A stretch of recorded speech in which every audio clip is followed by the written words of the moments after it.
The story of Spanx is best told when you understand why Sarah, the woman, needed the product first and created this thing that inevitably women all over the planet literally fell in love with. She was like wearing suits every day to go door to door selling fax machines, and she wanted to look good in her pantsuits. She wanted to wear open-toed shoes, so she started cutting the feet off the pantyhose. There was born the idea for Spanx. She then goes and pitches this idea with like the very little money she has to a bunch of different hosiery factories. No one would take her. They were all like, no, like nobody's gonna buy footless pantyhose. Like, what are you talking about? Then what happens is one of the daughters of one of the hosiery owners, the factory owners, is like, I would buy that, Dad. Like, give this girl a chance. And so he does.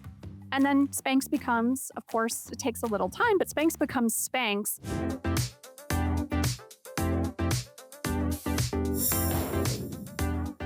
I am so excited to introduce the Brazen and Bold listeners to a beautiful woman and a brilliant mind in branding, strategy, and not only helping businesses create brands that people talk about, but that they become obsessed with. I had the pleasure of learning a little from Andi as she presented at a recent Goldwell training I attended, and it was absolutely knockout. As I saw her on stage, I thought to myself, I need to see if she would be willing to entertain humble little me and join me on Brazen and Bold. So Andi, I am so honored that you've made time for me and our listeners to share a bit about your background and your expertise in our industry and also in creative marketing. Thanks, Heather. Oh my gosh, I'm so happy to be here. Getting to meet you at that event in New York. I think that's where we were, right? We were in New York. Yeah, it was, it was such a pleasure to meet you too. So I'm so honored to be here with you on the show today. Yeah, thank you. Andi is a founder of Oui We Studios, and I think it's very cheeky and so cute. It's we, like the French word yes, and then a comma, and the word we as in you and I. So I think that's very fun. It's a future-forward strategy house and a creative education company. Can you tell us a little bit about what you do at Oui We? I sure can. Yep. And that's exactly how when people are like, wait, what did you just say? That's exactly how I describe it to him. Like, we like the French word, we like you and me, and that's who we are.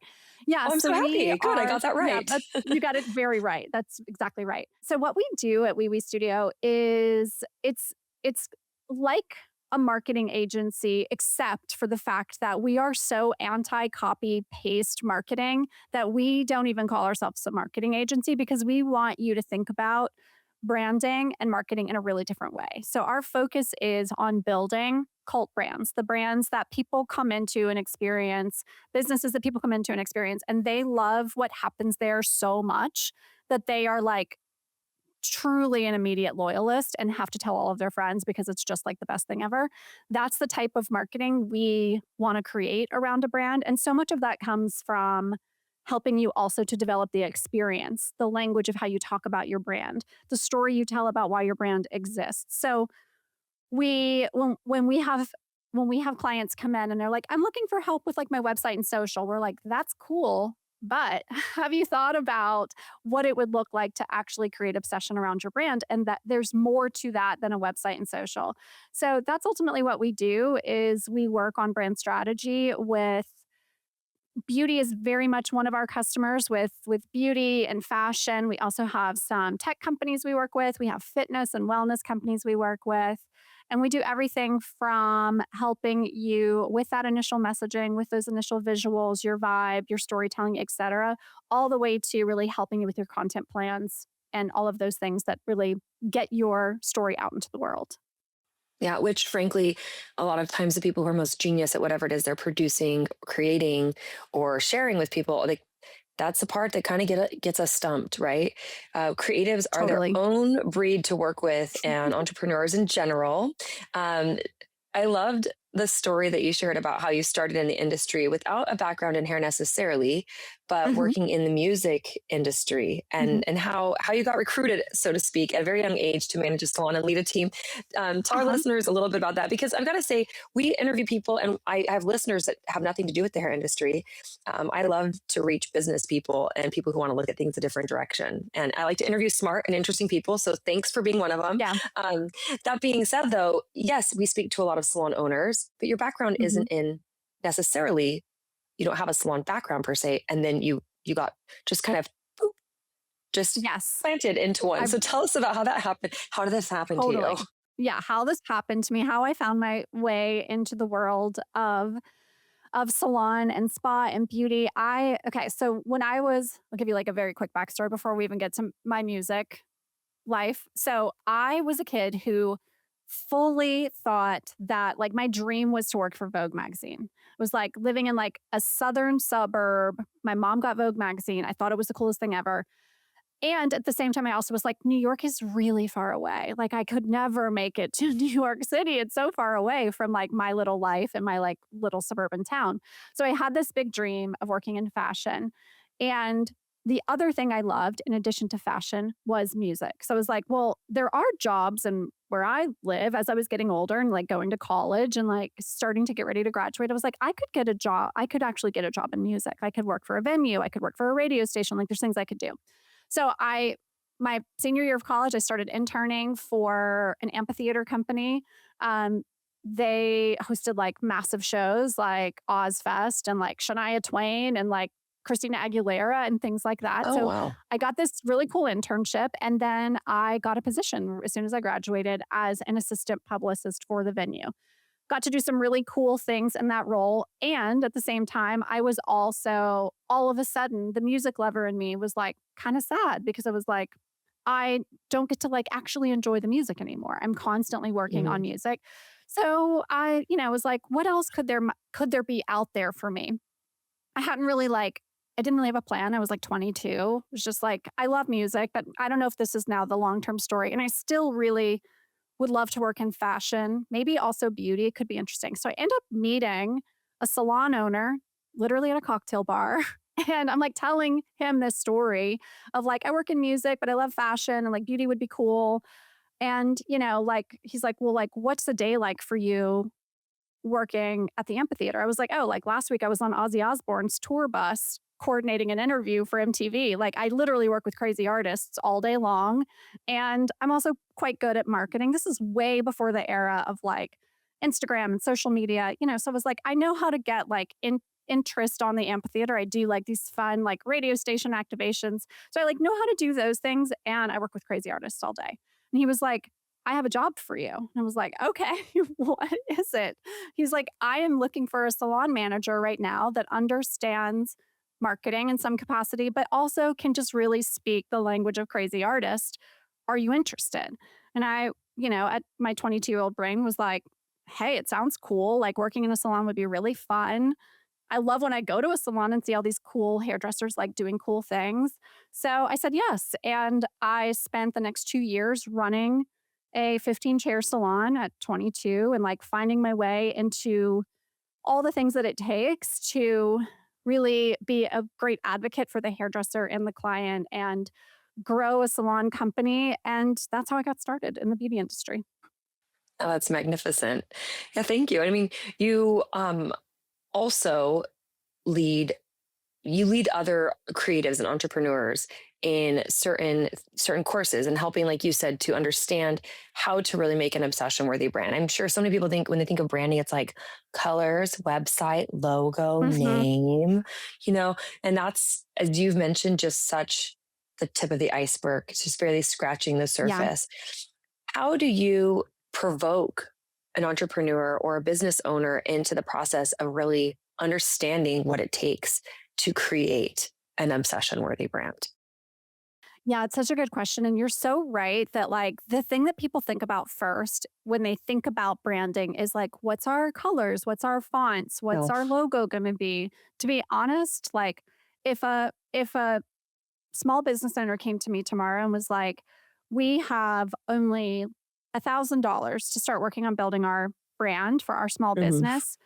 And an option would be I can go spend it to create a logo for our business, or I could potentially invest that money in another way. I would say forget the logo. It has nothing to do with like actually at this stage getting attention on your business. I would say let's do deeper work on a couple of things. So the first thing I would want them to have clarity around, which they probably already know deep inside, is what is your lore? And what lore is it's a bit like your origin story, but what's the thing that people say about you that they inevitably are so into that they want to be a part of your world. So we'd like work on that first. What's your lore? It's like your mythology.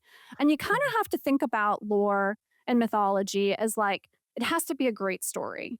It can't just be in the world of salons, for example. Well, we do great cut and color. It's like, well, that's great. So does Yawn. 20 salons in your city. Right. So, Yeah. like, what's cool about you or what's interesting about you and what goes on? That's the lore. So, I'd want you to think about that first. I want you to get like really clear on your point of view. So, like, the point of view has to be what do we stand for? And like, sometimes the best way to think about what you stand for is what are we like, what's our enemy?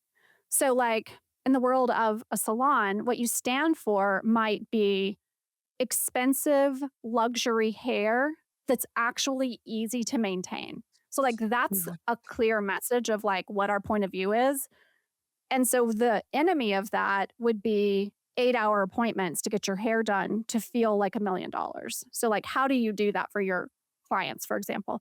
So you would want to think about that. So I would have you think about those things first before we even start to talk about what's the vibe and what's the visuals and what's the brand language. Like let's get that storytelling down first.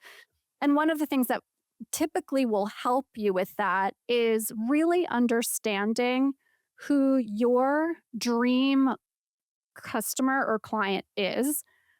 And when I ask that question, often, especially for salons, salon owners will say, well, we want to service everybody in our community. We want everybody coming here. And that's just too wide of a net. It doesn't mean you're not open to everybody in your community. But if you can really start to articulate the person that's just going to like light up your day when they walk through the door, you start to talk about your business in a bit of a different way and you start to present your Mhm. business in a bit of a different way.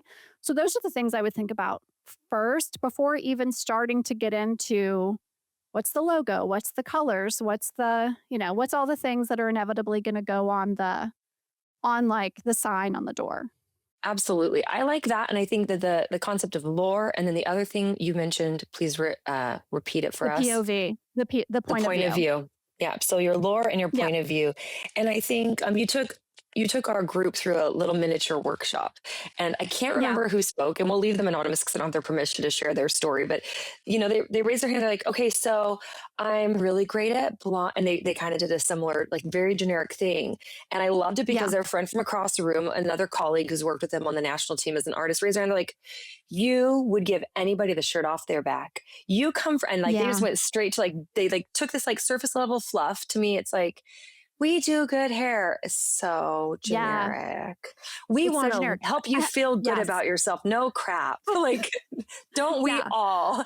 I want you to leave hating Yes. yourself. Like, of course you want people to feel good. And that person who like tried to do what you were asking was like so missing the mark. And then their team member was like went straight to the heart of like talking about them. Yeah. And I think when we think about a brand, would you say that you have this person when you say, what is your lore? Do you mean what is the brand lore?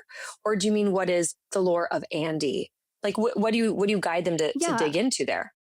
Yeah, it's a bit of both, especially if you are, when we think about most small businesses, they are very much led by the founder or the owner. And there's a bit of both. It's like, what's the lore of the brand? But ultimately, the lore of you and why you started the brand or why you have cultivated the business that you have, it kind of goes together. A like really nice and easy example that most people get when I talk about this would be Sarah Blakely, who is the founder of Spanx. And the lore of Spanx is Sarah's lore. She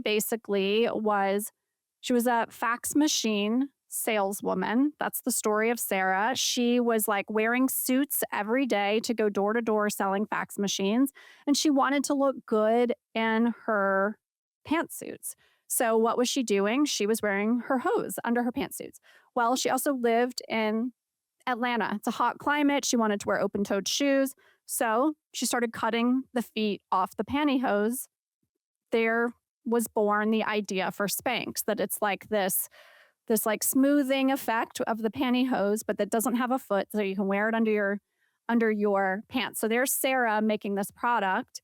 That's the lore. That's kind of like the mythology of Sarah. But then the next part of it is that she then goes and pitches this idea with like the very little money she has to a bunch of different hosiery factories and is like, I want to develop this thing. I have $5,000 to do it.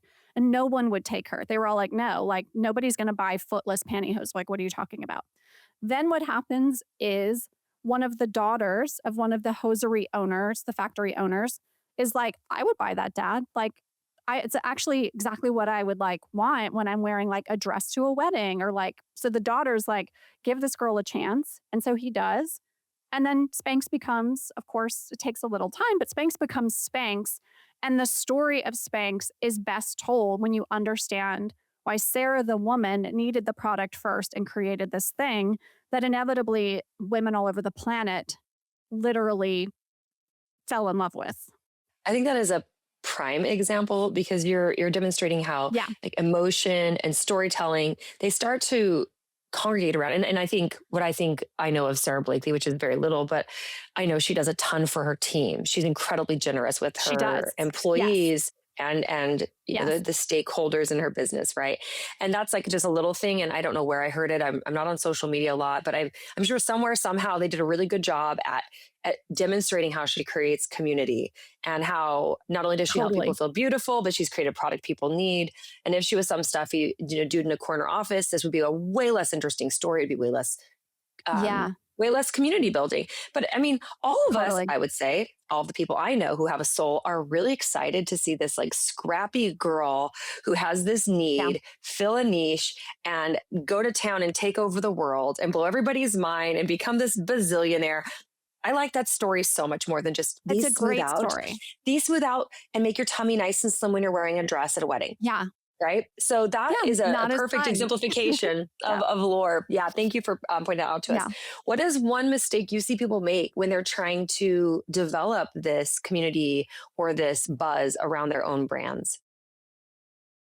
I think the thing that we can get really stuck in is when we're thinking about our lore or our mythology, giving the entirety of the background that it took you to get there. And sometimes that can be helpful, but people want to have exactly what you just said. They want to have that emotional connection to what you're creating or what you stand for or what you're about. So, you know, when I think about in the beauty world, I had somebody come to mind for me when we were first talking about the lore piece. There was a guy at a workshop that I was doing. We were having this lore conversation, and he was like starting to tell me the story of like how he got into the beauty industry and like how he learned really great technical cutting. And I was like, keep going, keep going, keep going. And then I asked him, what is it that you absolutely love to do today? He was like, to be honest, I want every woman that walks out the door to feel like Miss Universe. I love doing Miss Universe hair. It was like, that's the story. That's the lore. That's the woman that you're speaking to. Yeah. That's it. So I don't need to know that like you went to Vidal Sassoon and that you've taken, 10 years of advanced cutting classes. Like who at your level hasn't done something like that? That's I think the mistake we make to kind of summarize it is giving the whole resume of why you are where you are instead of giving the real like emotional connect piece that would make somebody excited to just come into your business and be a part of it. Thank you for illuminating that. I think that that's something that's for me, it's very tangible to trace. That many people, especially as they become more accomplished or they're ready to start sharing their story, it's like yammer, yammer, yammer, yammer, yammer about their bio. It's very cool to have won awards or to be acknowledged in certain ways. But when you say, I like to do Miss Universe hair. It's so interesting. I'm very visual. My brain sees pictures when people talk. It's like a Yeah. movie going on, which I Yeah, didn't know not everybody totally. did. I didn't. I had a friend who's like, wait, what goes on in your head when you hear things? But it's a whole movie. It's a whole thing. And I hear Miss Universe hair and I see it. By the way, I don't want Miss Universe hair. Bless the souls of those who do, not a Same. problem with me. But like Right. I would, and what I think is very cool about this is I love and appreciate that for them, that person. I think it was a gentleman you're speaking of. Yes. But like if I read their Yeah. bio as you're describing it, I'd be like, oh, maybe they're the person for me. But then when you say, I love doing Miss Universe hair, I'm like, okay, not my vibe. Yeah. It's so helpful to know what somebody is for, so you can also know and self-select that's not for Yeah. me when you speak Yeah. to branding. And yes, I can cut anybody's hair. I've been Sassoon trained, right? I'm technically gifted, like this guy can go on and on. But when you say Miss Universe hair, I'm like, I know who to send to you. I know, like in my mind, Yes. I can see maybe even what the social media feed might look like for that person, where that consumer might shop, what Yes. they probably wear a lot more makeup Yes. than I do and have a lot more contour and have more time than I do, or they care more because I just don't Yes. care that much about it. But at the same, I mean, yeah, I did my makeup while I was dropping my daughter for school in the school drop off line for 33 seconds. Like that's about it. And the stoplight, probably put some mascara on. But, I can see who that person is in my mind. I can see who I would refer to them. And I can see Yeah. that wouldn't be a fit for me. I think that's so helpful too, because if you, like you mentioned, Yeah. casting that really wide net, sometimes when you cast a really wide net, you get great fish in there, but you also get like a boot, an old tire, some trash in the ocean. Like you don't know what you're going to catch in that net. And it's nice if you're like, I want Totally. this specific Yeah. type of fish. You go with a specific type of lure with your lure. So Yeah. I love that. I love that. Yeah. Yeah. It's so true. And when I was chatting with him, I was like, so like with when a bob lands in your chair, he's like, oh, I can cut a great bob. And I'm like, but when like long layer, big blowout, round brush blowout, and like, some sort of like bombshell color lands in your chair, he's like, now I'm having a good time. Like that's Yeah. fun for me. And I Yeah. like love to create that for a woman who sits in my chair.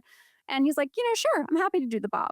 No problem. But like that's, you're having your best day when you get this stuff really right, because then you're attracting the exact thing that gets you excited to like be the best version of you. And when you say this, I'm having more visions of how much more would I want to work with somebody who is lit up on fire and excited and really energized about whatever Yeah. the project is I'm working on. Yes, I'll build your website for you, fine. But someone Yeah. I can your passion and your desire to really help people in what they do and help provoke it is palpable. And so like if Yeah. I needed to build my brand or work on what I was doing, I would want to work with you. And I mean that sincerely, because you can tell that it lights you up versus like, okay. I mean, there's a totally different feel. And no matter what we're producing, what we're selling, what we're sharing with the world, how much more would people be attracted to what we're doing organically, let alone through all the other Mhm. avenues that we could develop if we're that excited and on fire when we do it? And this leads perfectly into a little something that you have a passion for, which is human design and intuitive strategy. You Yeah. work a lot Mhm. on how to help people kind of think outside the box and lean into what aligns with them and their passions to organically attract and grow what they're doing. Can you share a little bit about that? I personally don't know a lot about human design. I've heard of it before, but tell us a little bit about Yeah. what that looks like and why that helps people when they're building their businesses. Yeah, I'm such an advocate for human design. I absolutely love it. I think it's the next evolution of how we do our best personal development meets professional development at work. And just to give you like a quick synopsis of what it is, especially for those that have never heard of it before, because it can sound a little woo woo because it is. Wait, It's kind go of like a ahead. combination of, yes, like a little woo, which we love. Yeah, So perfect. it's like a combination of astrology, the I Ching, genetic coding. There's a little like Kabbalah energetics within it. So it's kind of like a combo of all of those things. It's like layers of like charts about you. And it goes really deep in that it gives a really good synopsis of a couple of things. One is your natural gifts and talents. I find that to be one of the best things you can extract from someone's human design chart is what is this person going to be naturally gifted at? Because inevitably we all have natural gifts and talents. So there's that. Then your energetics in terms of how you best work, how you best make decisions, and how you best get motivated. And this is the piece where I feel like historically in the world of work, we reward a very specific energetic type. And that's the Hmm. person who can juggle a lot. They go, go, go. They can like take on the next thing and like hold their energy. But there are people who that is not their natural inclination and they need more time to like go be in quiet to recharge. They need time to like think through what's next in a bit of a different way. And it doesn't mean they're any less talented or won't provide great value to your team or to your company, but we typically like don't honor them in the same way because we're like, what do you mean you need like every 2 hours you need to go sit in a quiet dark space and Right, recharge? Like right. we're all just like out here doing things. I actually had this conversation a couple months ago. I was talking about human design at a conference. Actually it was a salon and spa conference, and one of the women in the room raised their hand and she was like, I'm that type that needs the dark room. And she said, in my salon, the team and I agreed to move me to the very end of like there's like 15 chairs. They agreed to move me to the end. So I'm getting like less of like the energetic force of everybody else in the room. And I am so much better for it just because I have what feels a little bit like my little tucked in corner of the room. So human design helps us to see that too, where we can see what's your energetic makeup. How are you going to best make decisions? How are you best going to be lit up to do your best work? And those are probably the two big things that I love to extract from a chart. So then when I'm working with a business owner, a founder, a creator, an artist, I like to look at those things because I'm going to have a better perspective as someone helping you with your brand strategy into how you're going to go implement what's natural for you, what's not natural for you, what is going to feel, what's going to keep you excited about doing the work, all of those things. If I can see that before we even get started, it's going to help me give you the best plan. Yeah, and it's when you lean on something that builds with what you understand of someone, how they work, what motivates them, then you can lean into intuitively guiding them. I think about one of my friends who is one of the fittest people I know. She happens to be my salon director. She she has said so many times, I enjoy running. I enjoy hiking and running a lot. I guess I walk now because I'm old and tired. But I Mm. remember she would say to me, I've known her for years, and she's like, I wish I liked to run. Like she just didn't like to run. And she tried to like running, but she hated running. But man, that girl, she'll do yoga all day, every day, and she loves to lift. And I Yeah. remember thinking, why do you want to run? You're able to do something that feels good. Imagine if she thought she had to run to be healthy and fit and take care of her body. She would avoid it like the plague. She'd do it Right. half-assed half the time. And instead, she's leaned into what she loves, what feels good to her naturally and her own balance. And she is a more quiet person, as you're describing. And so she has found ways that Yeah. nurture that naturally. And man, she sticks to it. And she has more discipline and a Yeah. better health life than most people. And it's because she didn't try to do what Yeah. everybody thought she should be doing when everybody was running. And I think Totally. it's really important. You know, the world, as you mentioned, tends to reward a certain type of producer. There's an incredible book called Yeah. Quiet by Susan Cain. I don't know if you've ever heard of it or read it, Hmm. but it talks about Yeah. the hidden power, the quiet power of introverts. And we think of people who really excel in leadership or as CEOs and builders, man, they're usually charismatic, they're loud, they're domineering, they're bold, they're good at sales. And it's sometimes it's a huge, I think, a huge miss for anybody in their companies, if you're a leader listening to this, to not understand how to protect the energy of someone who's got a more quiet or introverted way of approaching their work. Because, Yeah. man, those observers can have superpowers that would absolutely catapult and transform your brand if you slow down and shut up long enough to listen to them. Speaking from personal Yeah. experience, it's something I've had to work on and learn as a loud person myself. But anyway, I like how you speak to that in human design. And like I said, I didn't know a whole lot about it, so thank you for sharing. I just know that's something that you lean into. Something that I do understand or appreciate personally is about how working within alignment of our own value systems or what works for us can unlock Yeah. so many extra levels of success, accomplishment, and whatever that looks like to us. Can you share a little bit about how you strive to stay in alignment yourself, or how aligning with what matters to you has helped your success? Yeah. It's so true. And I think now more than ever, we're seeing that the consumer is also making decisions about aligning to companies, to brands, to small businesses, et cetera, that they find a value alignment with also. So I think that when I think, to answer your question, when I think about my work, going back to when I was starting We Studio, there was a lot of directions we could have taken the business, and it could have been, okay, we're going to be a marketing agency where we build websites, we do social content, et cetera. But what kept coming up for me was this value of your ethos, your point of view, your story, and how that inevitably will not only grow your business as a client of ours, but also bring you the most joy in your work. And that to me is like a super high value is I want to have joy in my work. I want you to have joy in your work. I also have this like value of we call like we call it like the out of office life, like being in a place where you can do your best work and then also create some sort of like life for yourself out of whatever your office is and find balance in that way. So I don't even call it like the value of balance. It's more of like, can you have a joyful out of office life also where it doesn't, maybe you're having to work a ton to grow your brand and your business. And like, I get that. Like a lot of us have to do that. But I also want you to have a life where you really enjoy that out of office time that you have.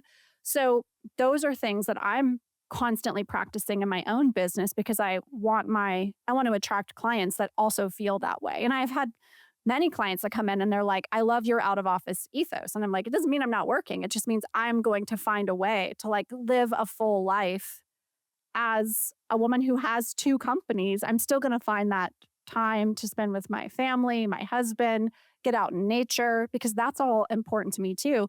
And then inevitably I attract clients who are like, that's me too. That's important to me too. So, I think we all have to kind of find like, what is that set of values for you that you will do your very best to never compromise on. And in turn, you're going to bring people into your orbit, both team members, clients, customers, that reflect that back to you. Hey, business owners. Yes, you. I know you're juggling it all. Marketing, admin tasks, websites, podcasts, social media. The list never ends. That's where Spark comes in. We're a virtual assistant company built just for small business owners, because once you're able to delegate, we know you'll be able to dominate. Our clients are seeing up to 30% increase in social media engagement and sales, all by letting us handle the behind the scenes work. Not to mention an incredible boost in flexibility, profit, and time. So scan the QR code right now to schedule a free chat with my team. Let's make you efficient AF and help you focus on what you do best, growing and leading your business. Yeah. I mean, you seem crystal clear about what your identity is and who you help and how you help people. And I think it is so easy to see and feel who would be drawn to you as a result of that. And that actually, as you're even describing, I did not know this about your out of office ethos. So hats off to you with the many hats you wear. I also run two companies and fully appreciate the fact that I might be working random times, random hours, and sometimes 14 days straight. Yeah. But man, I really do value time at the beach and meditation every single day, quiet meditation in the morning, and time with my children and with the dark recesses of my creative mind. But anyway, I think that as you're talking about that, I'm like, yeah, that really resonates. And I can see why so many people would want to work with you and why you've had the success you've had in helping people. And you're not for everybody, which is brilliant. It's perfect, because people who don't maybe value those things, they'd be like, no, this is too woo-woo for me. Thank you for sharing. That's a little out there. Human design's not my vibe. I don't have a vibe. I have no soul. Thank you. I'll pass. Good. You probably could help those people, but probably wouldn't really enjoy it. It'd be like you cutting the bob. Yeah, we wouldn't have a good time. As you're cutting that French bob, you're like, Miss Universe, where are you? So this is great. I love that. I think that's awesome. And you are decidedly anti-hustle culture. That is not what you're about. That is is not what you try to embody. And I think that that alone, some people might be afraid of what that feels like or sounds like to relinquish the round the clock grind. But to people who this resonates with, they're probably like, oh, what a breath of fresh air. And you've built Yeah. and maintained successful businesses on that ethos. Like, okay, I want to hear more. So I think that's great. I Yeah. love it. You know what? Thank you. And what's coming up for me as you say that is one of the things that I find is in living that way, I actually give myself more space to have really great creative ideas for my companies because it's not like when I go to the beach with my husband and like take a day to do that, I'm not still ideating on the things that would be great for my business. Like inevitably, I'm still thinking about it in some capacity. We don't ever turn it all the way off, but Right. that gives me that space to like sit under a beach umbrella and like think about something and then like bounce an idea off my husband or like do a little journaling about it. Like rather than being in the hustle execution mode all the time, I find that I have space to let my best creative ideas surface when I'm living that way, when I'm giving myself that time. Yeah. The universe does not reward desperation. And when we are in effort all the No. time, there's not a lot of room to receive. And Yeah. so if you think of it as a conduit or a Yeah. channel, and that's going to get woo woo for everybody.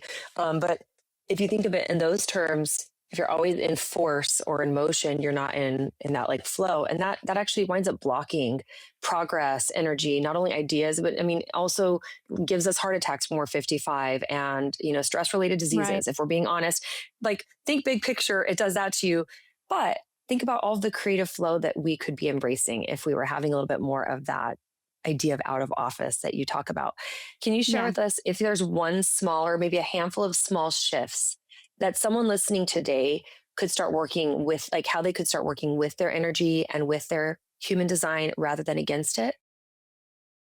Yeah. I mean, the number one thing, which is very much the hardest thing, because we're so programmed to operate in this like 9 to 5 hyper efficiency mode, which it's not even 9 to 5 anymore. It's like way beyond that. Yeah. But we're Yeah. also programmed to that the first thing I would do is actually start to document in some way, whether it's like voice noting yourself or like taking little quick journal notes or like typing notes in your phone. Start to document when you feel energetically lit up and when you feel like I'm frustrated or annoyed or angry and would really like a break right now. So when you can start to notice the way your energy actually flows, and then it takes some time to get there. But then once you know it, then you can actually start to build a bit of a plan around it. And you're just going to be so much better for it. So, like, that's the first thing I would do is understand how you're actually energetically wired.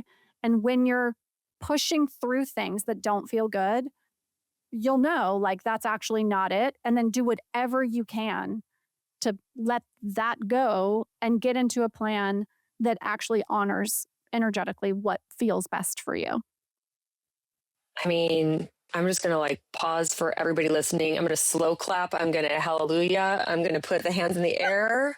That is what I've built everything I do in consulting around is helping Yeah. people offload and delegate those things that get them stuck. I have some strange Yes. things that get me stuck that a normal human can do just fine.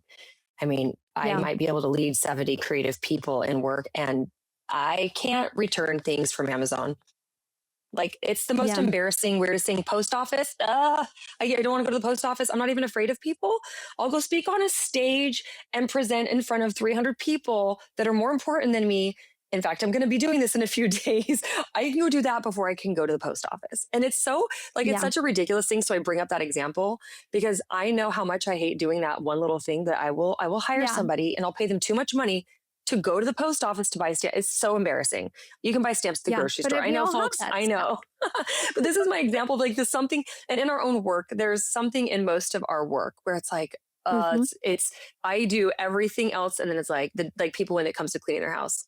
There's people who are like, I'll do everything but the floors. I just dread sweeping and mopping or whatever the thing is for them. And it's like, that's the thing you should stop doing. And Yeah. that exists in so many areas of our lives. And my Yeah. passion and obsession is to help people offload those things because I think when we can get out of that, we get into the flow, that flow zone And where that's like what we things are just want. going free. Yeah.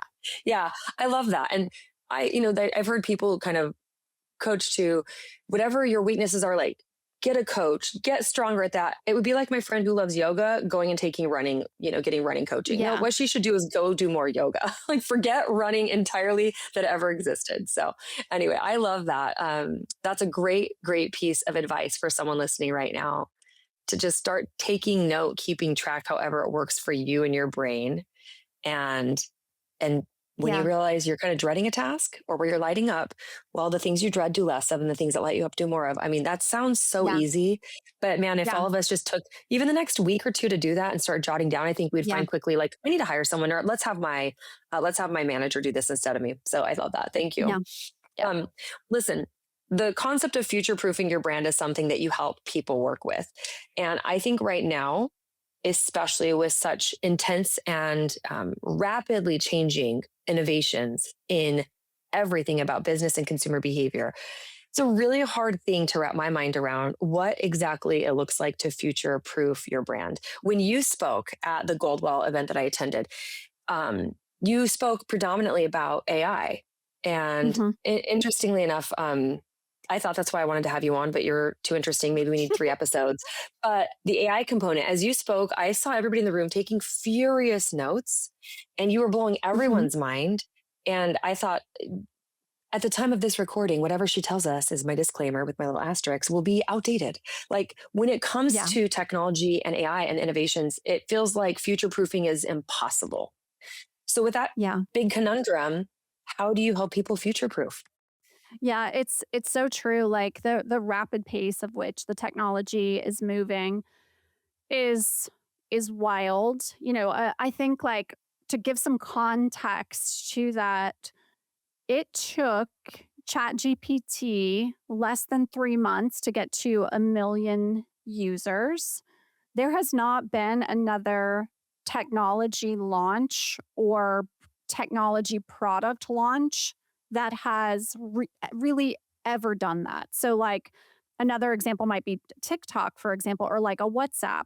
Those companies, minimally a year and beyond to get to 1 million users. So what that tells us is, one, the speed of which the technology is innovating and improving, and how, in some capacity, how ready people were for something like this.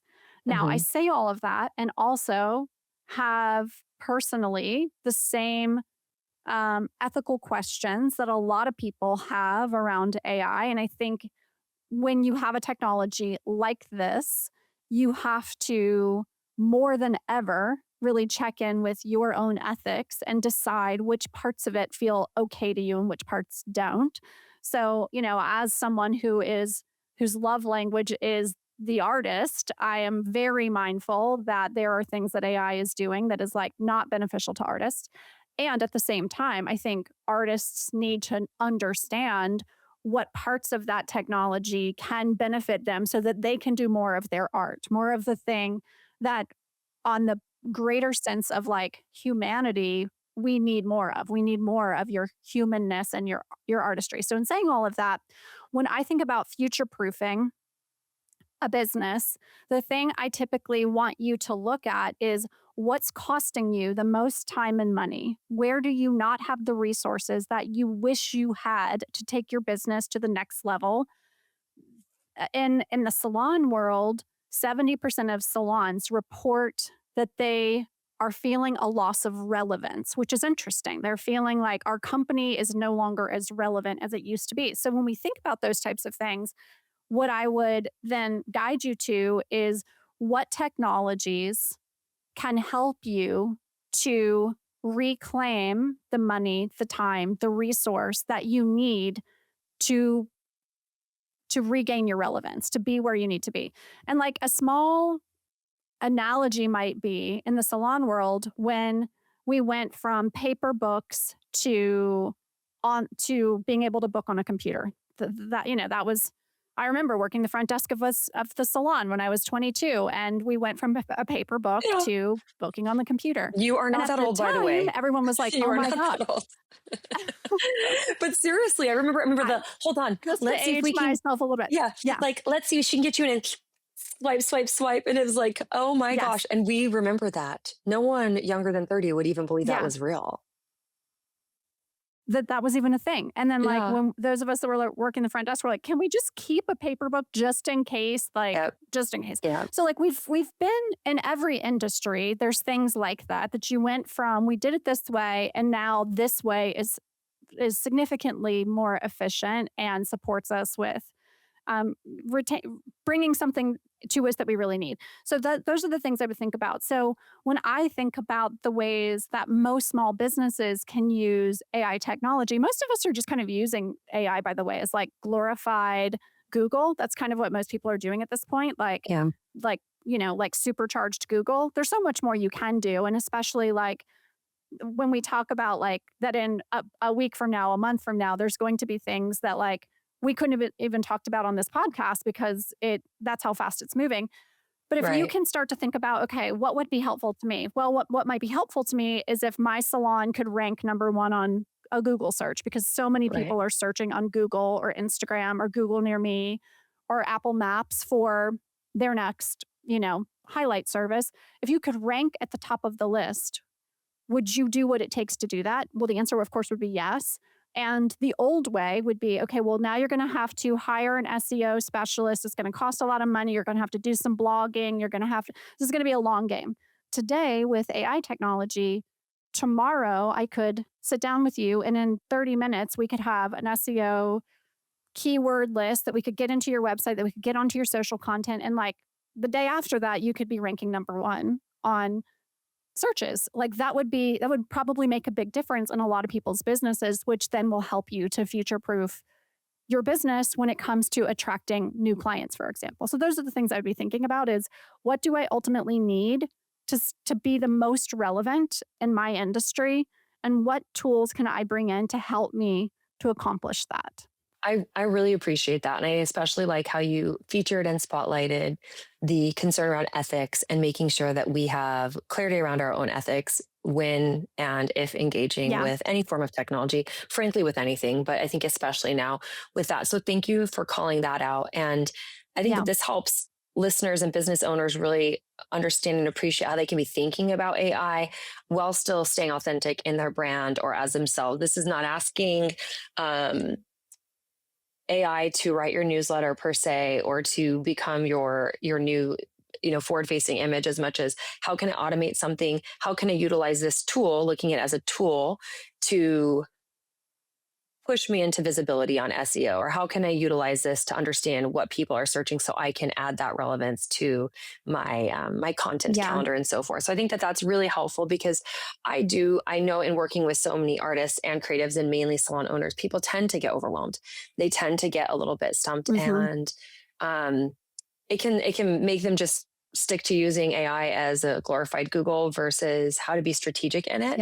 And so I love that you reference that it's not a look to replace somebody's own creative zone of genius, but to really enhance the work they're doing. Right. And you mentioned efficiency, which is my love language. So your love language is the artist and my love language is efficiency. It's a bad joke, but I tell people, no, the purpose of life is not connection, relationship, love. No, it's to be efficient and the maximum efficiency possible. Obviously, I don't mean that, but I do appreciate efficiency, because I think when we can do things efficiently, we can reach more people. If we're in an act of service, if we look at an efficient way to do so, we can enhance the number of people we reach. If it's in education, we can lead more people. And I just think the more we can reduce friction around any decision making or any progress in whatever it is that we are trying to generate and put out into the world, the better the results will be and the more people we can impact positively. So thank you for sharing some ways how people can do that.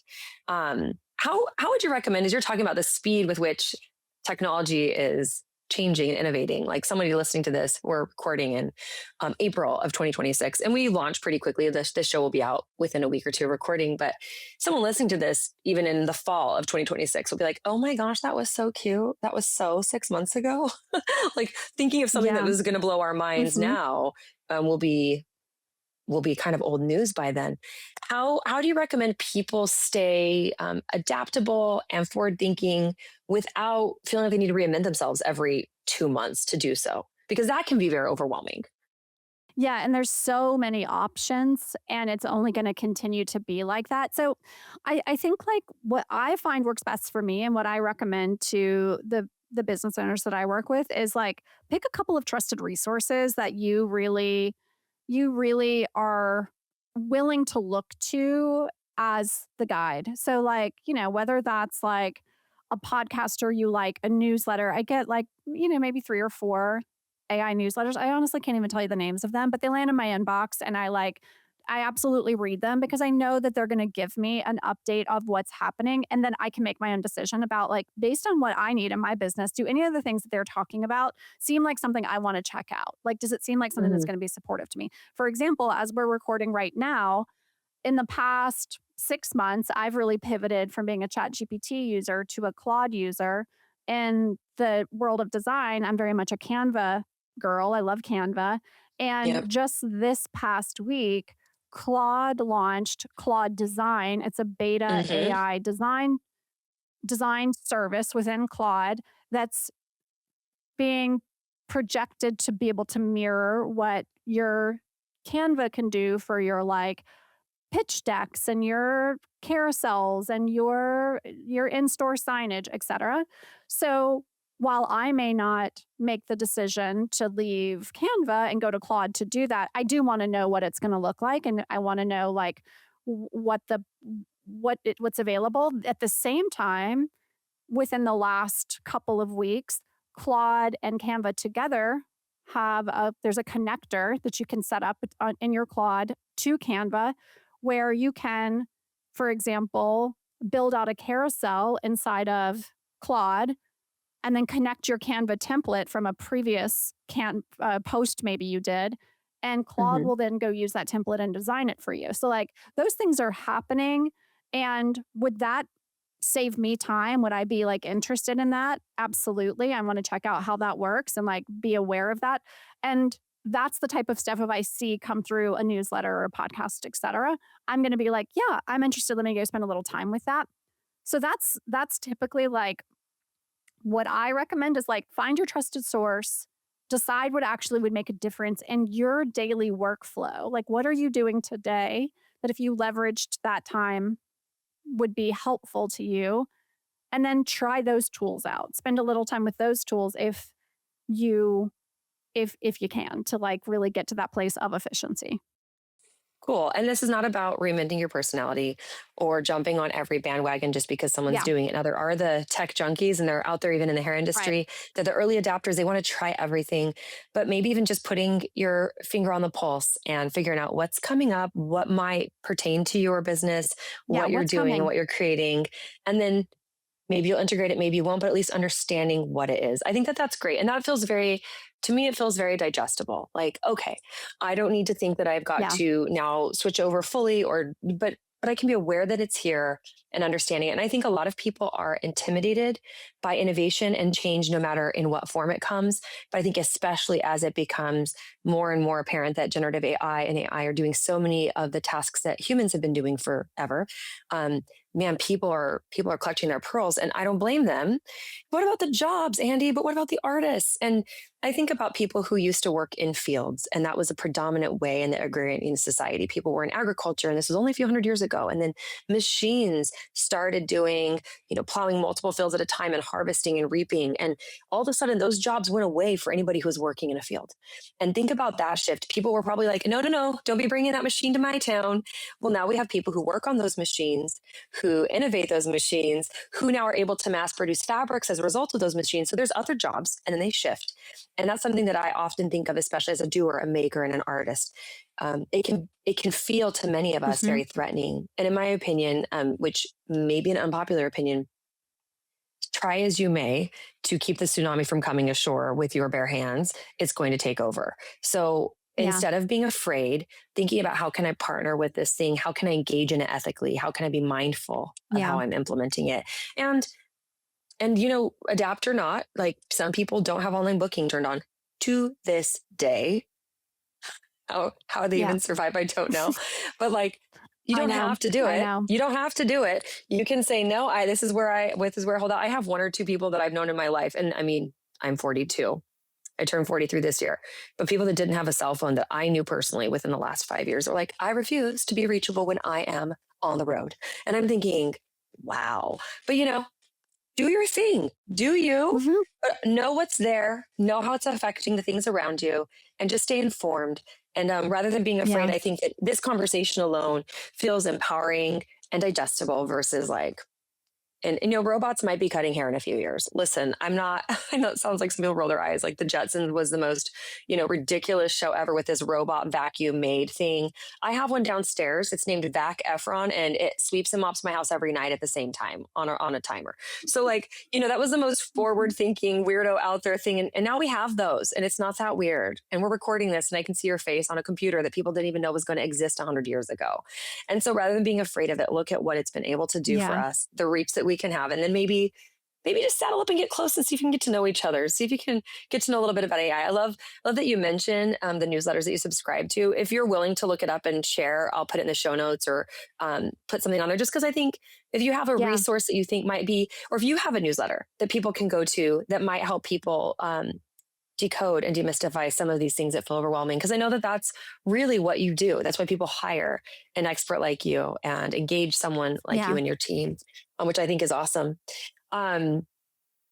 Before we wrap, because I know both of us unfortunately have other things to do, I'd love to have you on again if you ever have time, if we can make time. I think I could ask you 8 million more questions. You also have founded another brand recently, a son, Caroline. Can you tell us a little bit about that? Because I just think that's really cool. I would love to spotlight your work there. Thank you. Yes, that's oh my gosh, I'm so crazy. I can't believe I'm doing this, but I'm doing this project. So the brand is called Casa Noon, and it's skincare for sun lovers. It's very much a brand that's meant to take great care of skin that inevitably spends a lot of time outside, which is so many of us. We're like out living our lives. So I started working on it like 3 years ago. Was in R&D for about 3 years. I wanted to get the science really, really right. It is very much a clean brand. We are, our ingredient story is very marine based. So we've got sea moss and sea algae and some really great adaptogenic botanicals that come from the sea that are the key ingredients in our very first product, our sabbatical serum. And so it's really made for that woman who's like, I want the science. I want my skin to look amazing. I also am living like a very out of office life. I'm like spending time outdoors. I'm spending time on planes. I'm like in the carpool lane for my kids, and I only have a second to like take great care of things. And I want it to be amazing, the things that I'm doing for myself. So that's the story of the brand. We literally launched at the top of the year, and our next product that we launch will be SPF moisture drops. So right now our serum is the first serum that we launched called Sabbatical is an AM PM moisture. It's a hydration and balancing serum, but it also has a retinol alternative that keeps your skin really glowing, but it's a sun safe retinol alternative. So you can still like be out in the sun. And then our next product will be SPF moisture drops that you can pair with that serum. So it's been an absolute wild and really, really fun ride to build that brand. And I would absolutely love if everybody go checks it out, because I have a feeling your people are very much the type of people that would absolutely love to have this brand in their routine. Well, I split myself between my time, not myself, but I split my time between California on the coast and Phoenix. So that equals 390 days a year of sunlight, and sunscreen and moisture are where it's at. So you have beautiful, incredible skin. So people who are just listening, not watching, well, Andi is dewy and radiant, and apparently she spends time on the beach out of office. So good for you. And that is how, whether or not you live your life that way or you aspire to. And girl, I'm on the plane, maybe about as much as you are, but I'm on a plane once or twice a week, going somewhere, teaching somewhere, presenting. It's absolutely essential to do that. And I also know a lot of marine botanicals are very, they're very green and eco-friendly because they're in abundance. They're found in abundance. So that's a great brand. Congratulations on a huge project. I can only imagine how much fun it's been and how much work it's been to develop that. So huge congrats on that. If you weren't, thank you. Yeah, yes, absolutely. So we're going to link that as well in the show notes, because I personally want to try it out. So I'm like, we're going to link that so I can have my assistant buy it for me. Thank you. Yes. I'm excited to try it. I mean, we is what I meant to say. Can you share with our listeners before we wrap just one thing you are currently obsessed with outside of work?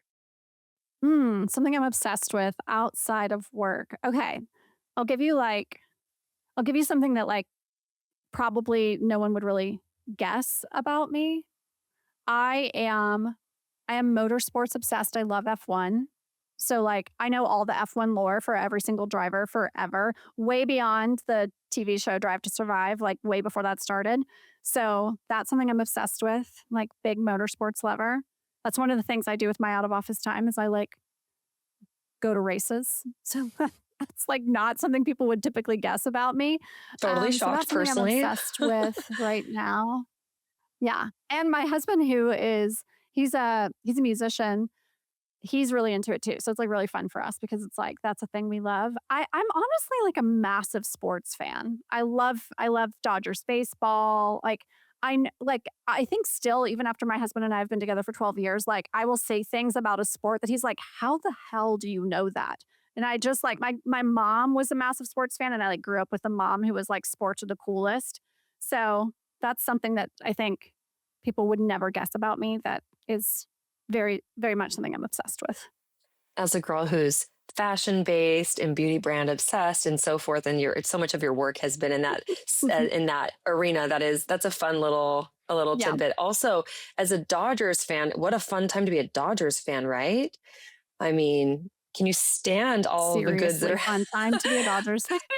It is. I'm thinking, I mean, I've been to a few games in the last couple of years and I'm like, I hate to be a fair weather fan, but I do spend time out there. So does it count that I'm there part-time? I mean, it's fun to watch that game Yeah, right now.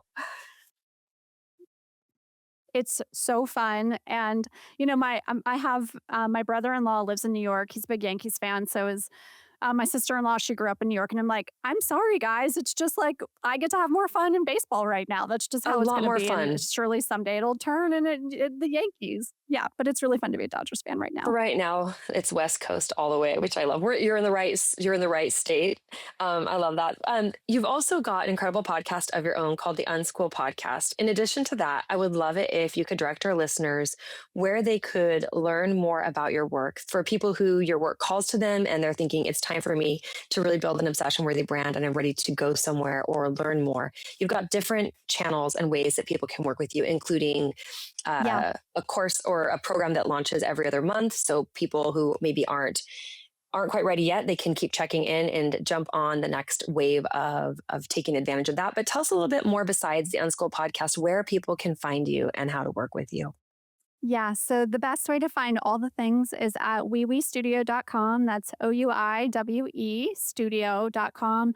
You'll see there our studio services if you're feeling like, okay, I really want Andi and her team to be like hands-on in my business. You'll find that there. We have our Cult Brand Accelerator that, as you said, we open every other month. It's a 6-week branding accelerator in which we work on all of those things we talked about, starting with your lore, your point of view, your visuals, your vibe, your language, and of course, your content plan and your social story as well. So that's a really nice way to get our eyes and honestly our hands like on your work in a really cost effective way in community with other artists and founders. We also have, in addition to the Unschool podcast, we have the Unschool newsletter. If you're more of a newsletter person and you like to like read about all of these things that we've talked about, we have a newsletter that goes out every weekend, so you can subscribe to that. And then of course you can come say hi over on Instagram, and you can find lots of good education at Oui We Studio on that Instagram page. And then my Instagram is Oui We Girl. I freaking love it. Thank you so much for all of that. Everybody who's joined us today, I'm sure, has learned a ton as well as I have. It's such an honor to have you. Thank you for sharing your light and all of the delightful takeaways that you have with us today. It's been an absolute pleasure. Thank you, Andi. Thanks, Heather.